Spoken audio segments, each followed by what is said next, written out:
Olá, professora Marlúcia aqui de Campo Grande, Mato Grosso do Sul, conversando com vocês a respeito de interpretações de texto.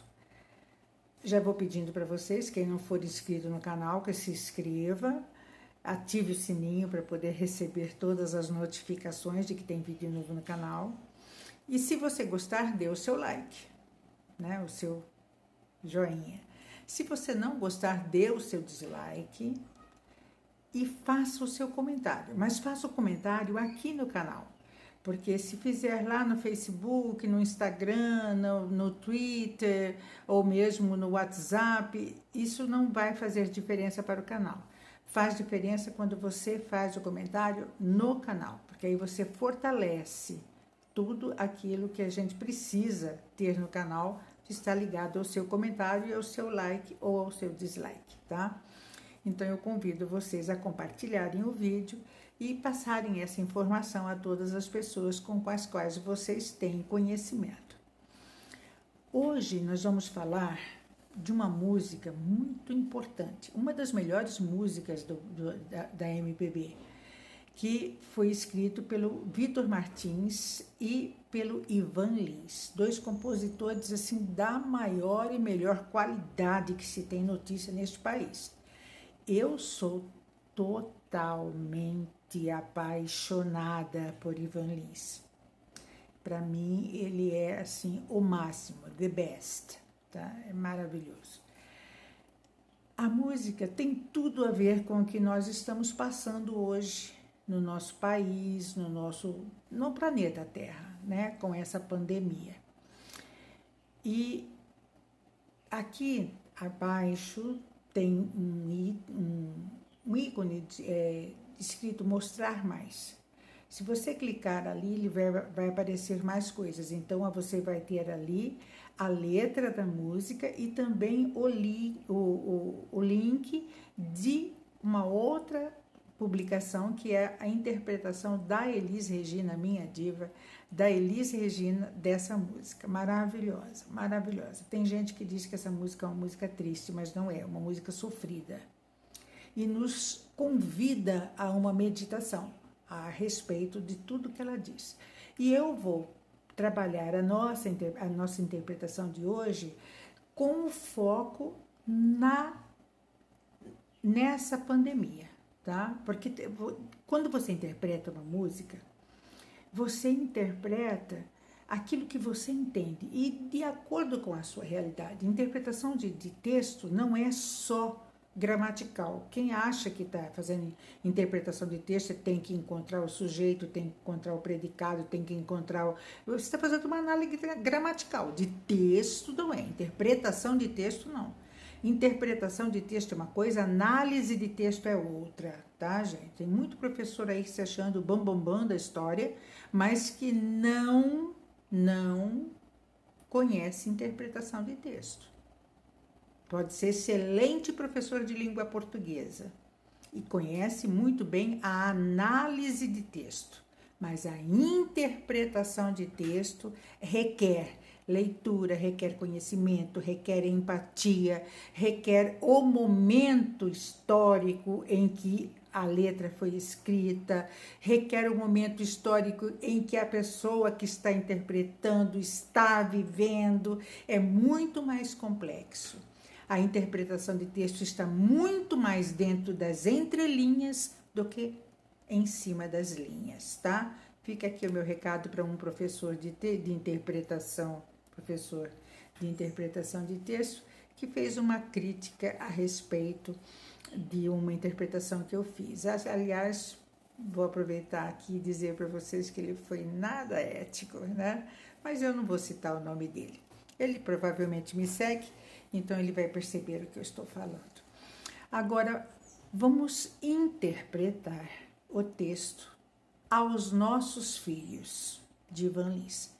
Foi escrito há muito tempo, Elis Regina era viva, tanto que ela interpretou. Elis Regina morreu lá por 1977, 78, por aí, né?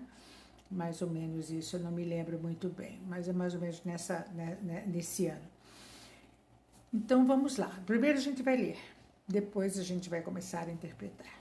Perdoem a cara amarrada Perdoem a falta de abraço, perdoem a falta de espaço. Os dias eram assim. Perdoem por tantos perigos, perdoem a falta de abrigo, perdoem a falta de amigos. Os dias eram assim. Perdoem a falta de folhas, perdoem a falta de ar, perdoem a falta de escolha. Os dias eram assim. E quando passarem a limpo, e quando cortarem os laços, e quando soltarem os cintos, façam a festa por mim. E quando largarem a mágoa, e quando lavarem a alma, e quando lavarem a água, lavem os olhos por mim. Quando brotarem as flores, quando crescerem as matas, quando colherem os frutos, digam o gosto para mim. Digam o gosto para mim. Nossa. Emocionante, né? Olhando para a nossa pandemia, a nossa imposta, né, por nós mesmos, que nós estamos vivendo, vamos pensar nesse momento e fazer a interpretação aos nossos filhos. Perdoem a cara amarrada. O que é uma cara amarrada? É aquela cara fechada. Amarrada, faz-se um nó aqui, a boca, os dentes cerram, a gente sente aquela coisa presa aqui na garganta. Isso é uma cara amarrada, é uma coisa segura, firme, sem laceamento, sem envolvimento. Isso é uma cara amarrada. Então perdoem se eu estou séria, se a minha cara está amarrada, se o meu sorriso não brota nos meus lábios. Perdoem isso. São pais pedindo aos filhos. Nós aqui podemos pensar que somos nós, atualmente, pedindo e dizendo isso àqueles que vêm depois de nós, aqueles que nascerão e aqueles que conseguirão passar por tudo isso. As crianças, né? Os jovens, aqueles que ainda estão por nascer. Então, perdoem. Perdoem essa cara amarrada. Perdoem a falta de abraço. A gente não pode abraçar, né, gente? Com essa pandemia, a gente tem que olhar e abrir os braços e simular um abraço virtual, porque a gente não pode abraçar por causa do contágio. Perdoem a falta de espaço. Por que a falta de espaço? Porque a gente está confinado dentro da nossa própria casa. A nossa casa sempre foi o nosso refúgio, o lugar para onde a gente voltava depois do trabalho, cansado da rua, com calor, com fome. A gente encontrava água para o banho, a gente encontrava cama para o repouso, a gente encontrava a família, a gente encontrava a comida quentinha, gostosa. A nossa casa sempre foi... A gente trabalhava e voltar para casa era sinônimo de felicidade, era muito bom, era muito gostoso. Hoje, ela é o único espaço que a gente tem e que a gente tem que ficar preso. Então, inverteu, virou uma prisão. O que era um céu virou uma prisão. Então, o nosso espaço de vida diminuiu. Então, os dias eram assim, os dias são assim, né? Perdoem a cara amarrada, perdoem a falta de abraço, perdoem a falta de espaço. Os dias eram assim, perdoem. Olha que coisa. Continuando, perdoem por tantos perigos. Quanta coisa a gente fez e que se transformou em perigo, né? para toda a humanidade, para os nossos filhos, para os nossos netos, para os nossos descendentes. Quanta coisa errada nós fizemos, nós adultos, e os nossos ancestrais também. Quanta coisa errada que se transformou em perigo. Perdoem a falta de abrigo. A gente não tem para onde correr, né? Onde se abrigar, a não ser nos braços de Deus.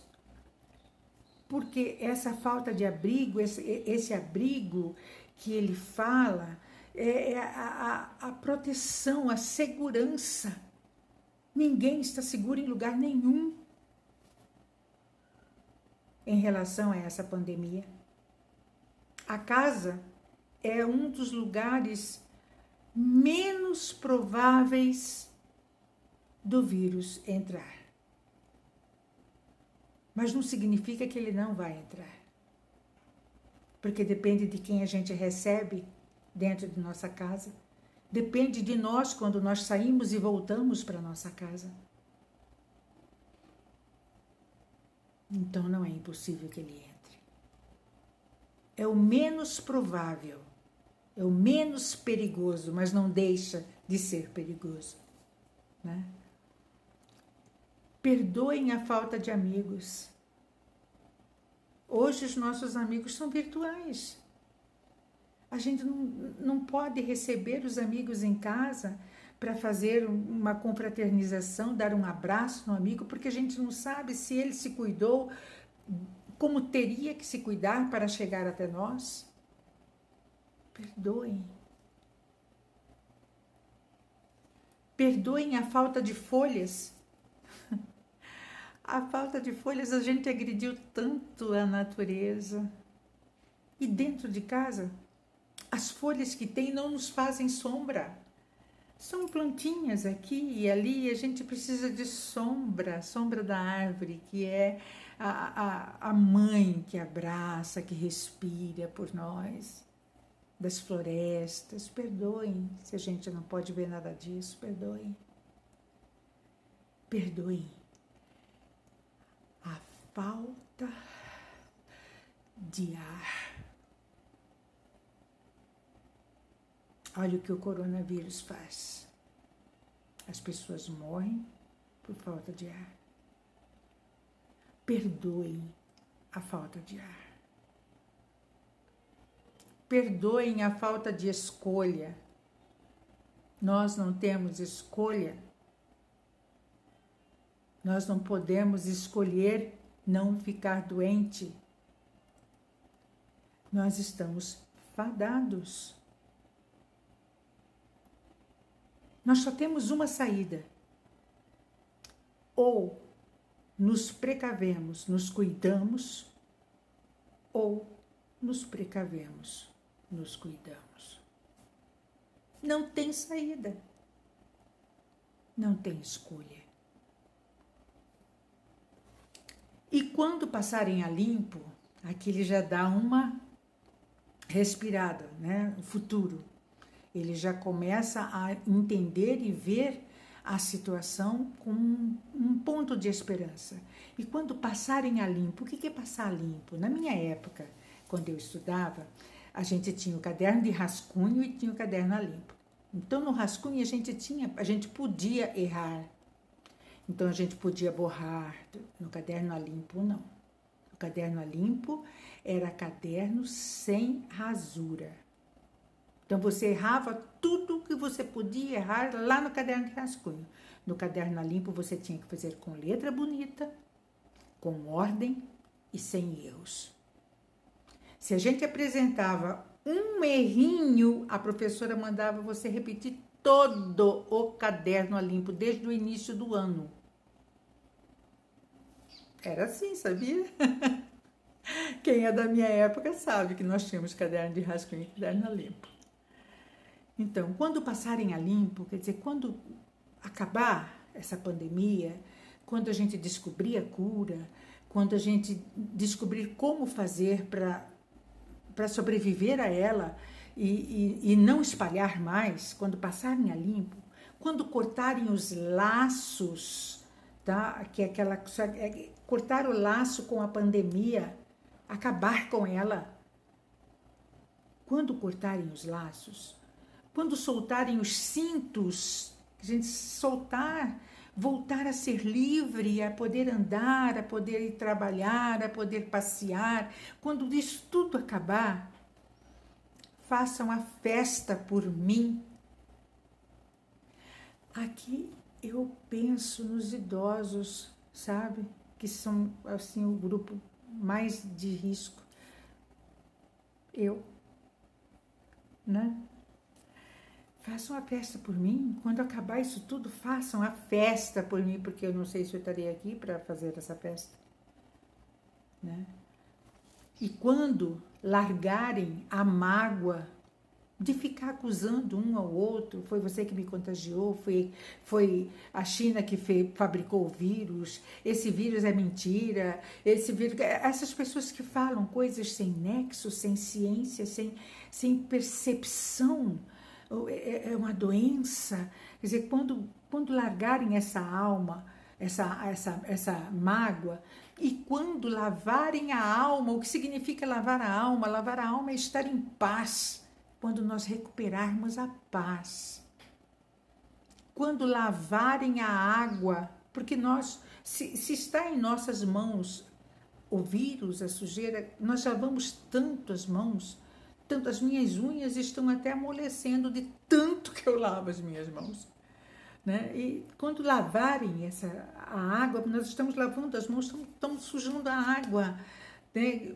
Não tem para onde correr, é uma coisa... É um medo, é um pânico. Então, quando lavarem a água, lavem os olhos por mim. Então, façam a festa por mim primeiro, depois chorem por mim, porque eu não vou poder fazer isso. Chorem por mim. Quando brotarem as flores, então aí está a esperança, o mundo renasce. Quando brotarem as flores, quando colherem, crescerem as matas, a gente poder ver a floresta, andar com o pé descalço no meio da grama, vendo o mundo, participando do mundo. Quando colherem os frutos, quando a gente puder comer o fruto do pé, sem precisar lavar, desinfetar, nada disso. Quando isso tudo, digam o gosto para mim. Por que eu não vou poder fazer isso? Digam o gosto. Digam o gosto para mim. Essa é a música do Ivan Lins. Aos nossos filhos. É uma carta de despedida, né? De uma pessoa condenada à morte. É uma carta de despedida. E eu não posso deixar de pensar na fala do ministro, o atual, né? Quando ele diz que entre um jovem e um idoso, ele vai ter que dar o aparelho respiratório para o jovem. E o idoso está sentenciado à morte pela saúde e pelo ministro da Saúde. Eu não posso, desculpem a crítica pessoal, tá? Mas eu não posso deixar de pensar nisso. É uma carta de despedida. E a minha querida Suelen Cristina, lá de Santa Catarina, me fez esse pedido de interpretação. Como esse é o momento que eu estou vivendo, eu não tenho outra forma de interpretar. Interpretação de texto exige empatia. Queridos e queridas, fiquem em casa. Protejam os seus idosos para que não lhe seja negado um aparelho respirador. Uma boa tarde e até o próximo vídeo.